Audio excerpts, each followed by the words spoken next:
I'm Jackie, I'm a professional character designer and filmmaker, and today we're talking about what makes a good character design portfolio.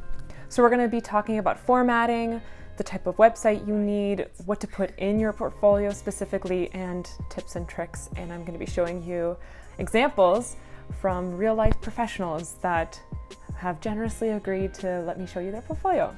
So let's start with what makes a character design portfolio. Obviously, you need characters. You don't need layout, you don't need storyboard or a reel or anything like that. You just need to focus on characters. But if you're also leaning a little visual development-y, then we can also add that in. That's kind of what my portfolio looks like. I just touched my mic. So let's start with, why do I need a website? Can't I just show my portfolio to whoever asks? No. You need one curated gallery to show your very best work to anybody who wants to find it. These days, everything's about the internet. You need to post everything on the internet, and that's the best way for people to find you. What about my Tumblr or Instagram? You could post on that too, but it's also a lot of your sketches and stuff like that, so you really need one place where you could show professionals your very best work. So what type of website do you need? You can use paid websites like Squarespace or Wix. That's personally what I use. That's what a lot of professionals use. But you can also use free resources like Carbon Made or Blogspot or even Tumblr. As long as it's organized nicely, like, you don't need to pay for a website. You can also pay for a domain. So it's just your first name, last name.com. And I think that starts at about like $17 a year with Google domains. But it's also no problem to have first name, last name.wix.com. It doesn't really matter. So let's talk about formatting, and I'm going to be using my portfolio as an example. You need to remember these 3 key points. You want to have your website to be clean, you want it to be easily navigatable, and you want everyone to know exactly what position you're working for. So on your front page, you always want your name and your desired position. In my case, character design / visual development. You need to have your contact info easy to find on your website. So for me, when I click About, you find a blurb about me, my email, and you could find my resume. You don't have to have this section, but it helps recruiters get to know you, where you are located, what kind of projects you've worked on in the past. I recommend having an About Me page. In terms of your actual portfolio, I recommend it's really nice to have all the pages the same aspect ratio. It just feels really clean, curated, and like you've put effort into the display and aesthetic of your portfolio. Also, I highly recommend having your name, email on every page, because sometimes pages get lost online. People send photos around, and what happens if your portfolio page gets sent around and there's no name attached to it? Now, in terms of technicals in your portfolio itself, I recommend 10 to 15, mine has like 17 though, pages of your very best work. You want your first piece to be a real big hard hitter and your last piece to also be a big hard hitter. But you want every piece to also be a hard hitter, if you know what I mean. I put a splash page on the first and last page with my name, email, and position, just so people are reminded every step of the way who they're looking at and they don't forget. And I recommend you do the same. I often get asked, how do you format a portfolio? Is there a template or anything? That's the thing, there is no template. Everybody's is different. The whole point of this creative industry is that you can make it any which way you want. So as long as it's simple, clear, and easily readable, you can format it any way you want. Be creative. You're a creative person, aren't you? Next, what to include in your portfolio. What you're gonna need is exploration, lineups, character turnarounds, character poses, expressions, bonus hand poses, characters interacting, props. And if you're more viz devy, maybe a scene where characters are in an environment, an exploration of a location. We'll talk more about this in depth. Let's start with exploration. So a lot of my designs personally, I usually get on the first try because I know what I'm looking for and it's in my head, right? But when you're working at a studio, you can't read the director's mind. Usually you go through a lot of process, you go through a lot of variations and ideas, and it takes a while to get to that final design that the director was envisioning. So when you do your portfolio, you want to mimic that process so then recruiters and directors know that you can follow that process and you could work as a team. When you're creating a character piece or a lineup or something like that, always show your process clearly with sketches or sometimes references here and there. And yeah, that's it. Lineups. A really cool way to kind of think of a creative idea without putting too much work into it is make a reimagining of a fairy tale or a story that's already well known. Then you can kind of do your own take on this story. People know the story, people can follow along, and they just have to focus on your design work. So for example, my portfolio, I did a reimagining of Narnia. I have a page of exploration, I have a pose page, and an expression page. And I also have a scene with characters interacting in an environment, and that's a little bit more viz dev side. So in addition to your lineup, I recommend making a pose page for one of those characters and making an expression page for one of those characters. You want your poses to be in all different angles, maybe a side view, front view, three-quarter view, three-quarter back view. Poses that really showcase who your character is in an interesting and creative way. Same with expressions. You want to really showcase this character's personality and their story within your drawings, because that's what animation's all about. Turnarounds. Now, this is my controversial opinion. So for very professional portfolios, you don't really see turnarounds in them because mostly professionals can really show all the technical aspect of a turnaround in their character poses and expressions. So if you're really good, you can show all these volumes and all these angles through posing, and then you don't have to waste precious space on a technical turnaround. But for newcomers to the industry who will mostly be doing technical work as like a character design assistant, I do recommend putting one turnaround in your portfolio because the director or the recruiter needs to see that you can do that work. Hand poses is a fun thing to have. It's difficult, and that's why you show that you can do it. Characters interacting.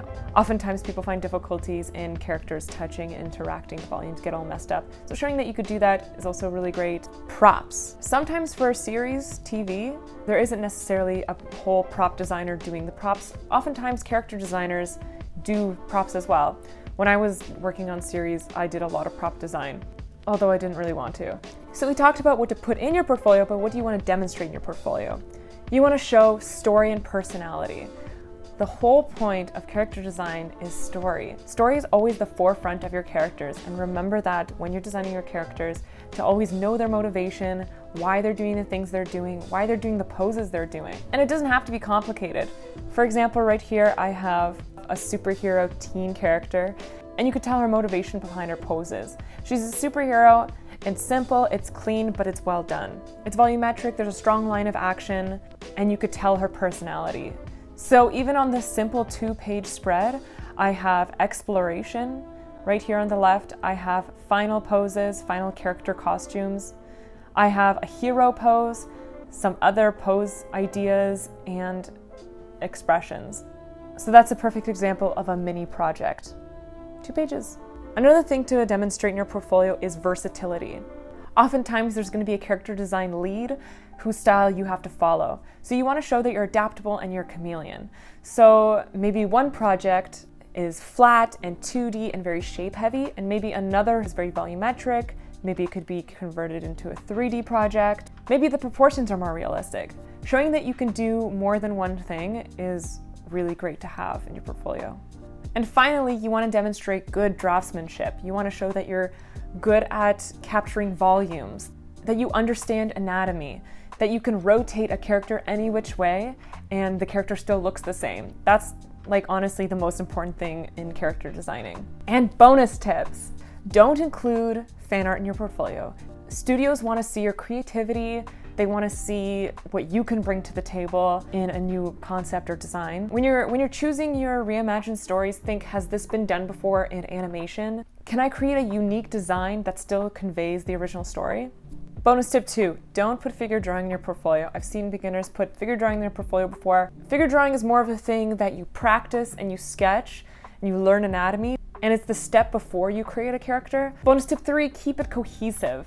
Don't put a reel in for storyboards if your focus is character design. Keep it really cohesive and just focus on character design and a little bit of biz dev if that's what you're looking for. Be unique. Stand out by making something new. I've seen a lot of character designs that are very simple and basic, and the poses, therefore, are simple jumping poses or running poses. Remember to keep your character's personality at the forefront and really create something interesting and something that you would like to see on the screen. And my final tip is only put your best work.